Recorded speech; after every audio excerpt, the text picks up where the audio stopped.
I would like to acknowledge the Ngarigo people. I pay respect to the elders, past, present and future. And I ask the old people who live in the sky to look down on me and protect me while I do my work.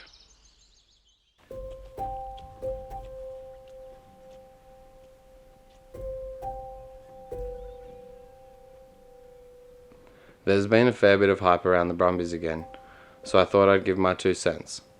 And that's all it is, so take it with a grain of salt.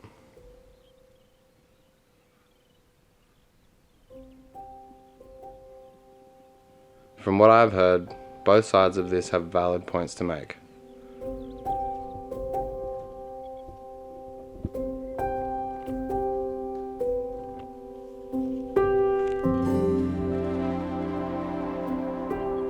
The cultural heritage to a modern Australian is undeniable, considering the bonds formed between humans and horses.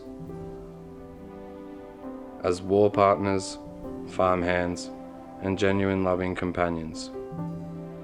Made famous by stories like Banjo Patterson's Man from Snowy River. In my opinion, a very accurate and romantic tale of the animals.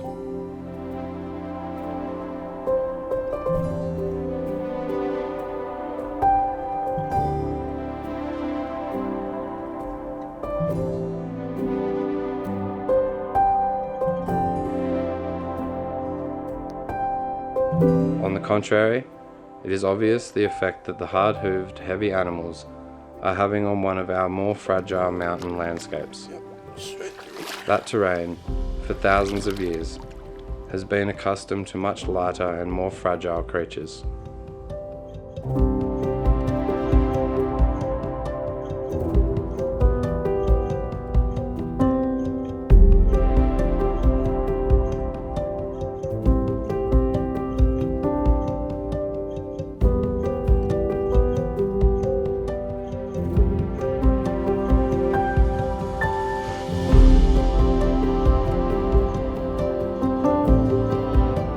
With all that said, I believe we are best to work with what we now have. To be clear, I do not think we should kill the horses. That's what you wanted to show me?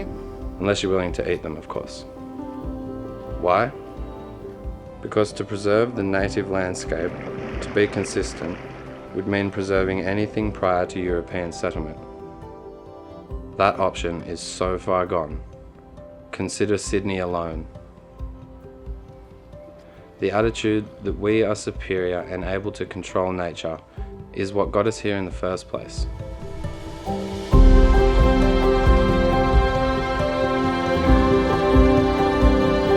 The soft ground that is being eroded by horses. This spring was flooded by the dam we built for the hydro scheme, which diverts the once spectacular Snowy River inland so the farmers can farm hard-hooved, heavy animals in the desert, labelling native kangaroos as pests when they thrive over the introduced species.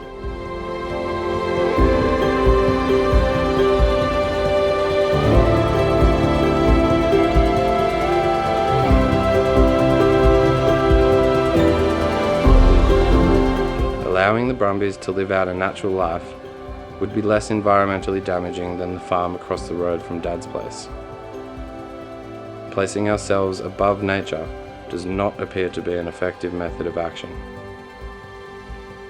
Considering Aboriginals thrived and maintained what we call the native Australia for thousands and thousands of years, it's obvious to me who will be the best teachers moving forward.